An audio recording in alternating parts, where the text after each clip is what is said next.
sécurité matérielle, sécurité de l'amour et tout. Lui, il avait toute la sécurité possible de ce monde. Et il choisit autre chose. Donc, quand tu dis il a tué l'Égyptien, ils n'en ont pas tué qu'un seul, des serviteurs, des esclaves. Prenons Louis XIV. Combien d'histoires il y a eu que la personne qui est venue le voir lui a tourné le dos un peu trop vite et il l'a décapité. Moshe aurait pu choisir le mensonge en prétextant que l'Égyptien a dit un truc de travers, je suis le fils de Pharaon, ferme ta bouche et passons le chemin. On aurait effacé ça facilement. Mitterrand, il n'y a pas si longtemps, Chirac, on a effacé des ardoises rapides. Bon, eh bien, c'était pas une condition. Donc, ce que tu es en train de dire qui est essentiel, c'est qu'en fait, on a ce pouvoir-là.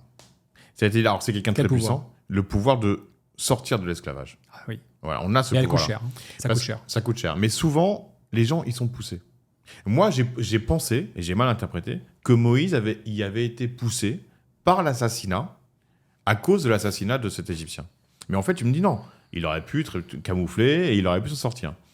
Mais à titre personnel, ça veut dire qu'on a véritablement, alors que la vie nous y passe sur en gros, ce que je suis en train de dire, c'est la question que je suis en train de poser, c'est est-ce qu'on peut sortir de l'esclavage sans passer par un burn-out ? Moi, par exemple, je suis sorti de l'esclavage de ma propre vie par un burn-out.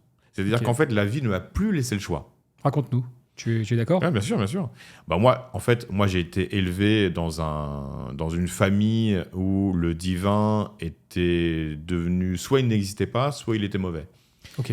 Parce que j'ai perdu mon frère dans un accident de voiture quand j'avais 4 ans. Et donc ma mère m'a dit, Dieu c'est comme le Père Noël, il n'existe pas.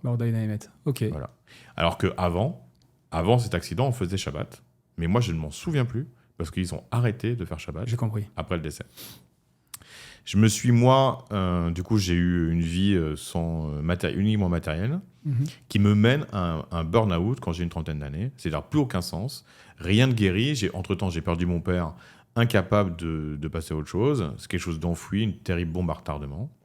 Et moi, je passe par un chemin particulier, je suis en burn-out. J'ai besoin de savoir s'il y a quelque chose de l'autre côté du miroir.